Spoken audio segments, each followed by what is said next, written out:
C'est Dieu qui a envoyé Jonas, mais c'est Dieu qui a dit ça pour les cœurs de Jonas. Pour qu'il ne puisse pas aller. Amen. Parce que Dieu savait qu'il devait changer un tactique. Amen. Et Jonas est monté à la barque pour fuir. Parce qu'il savait que s'il partait à Ninive, personne n'allait le croire. Amen. Comme c'est un Dieu de multisystème, il a changé les systèmes. Quand Jonas est monté à la barque, les mêmes poissons, alléluia, les mêmes poissons que les gens de Ninive adoraient, c'est les mêmes poissons qui circulaient sur la mer. Amen. Et Dieu a envoyé les mêmes poissons en mission. Là, il va récupérer Jonas pour qu'il prêche la parole. Amen. Amen.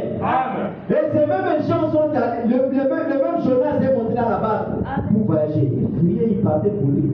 Il a dit, je me suis déjà échappé. Mais tout à coup, directement, il y a eu de la pâte au niveau de la mer. Il n'y avait plus moyen de continuer le voyage. Et Jonas s'est rendu compte que ces gens vont mourir, c'est grâce à moi. Amen. Il a dit non, je ne veux pas que ces gens puissent mourir. Je préfère que moi je puisse me retirer. Je meurs seul parce que j'ai désobéi à la voix de l'Éternel. Amen. Pour Jonas, il disait qu'il a désobéi à la voix de l'Éternel.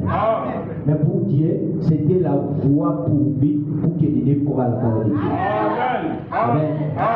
C'était la voix pour lui, pour que les gens de Ninive croient à la parole de Dieu. Et Jonas a dit, jetez-moi à la mer, jetez-moi à l'océan. Tout ça va s'arrêter. Amen. Et on a pris Jonas, on a jeté.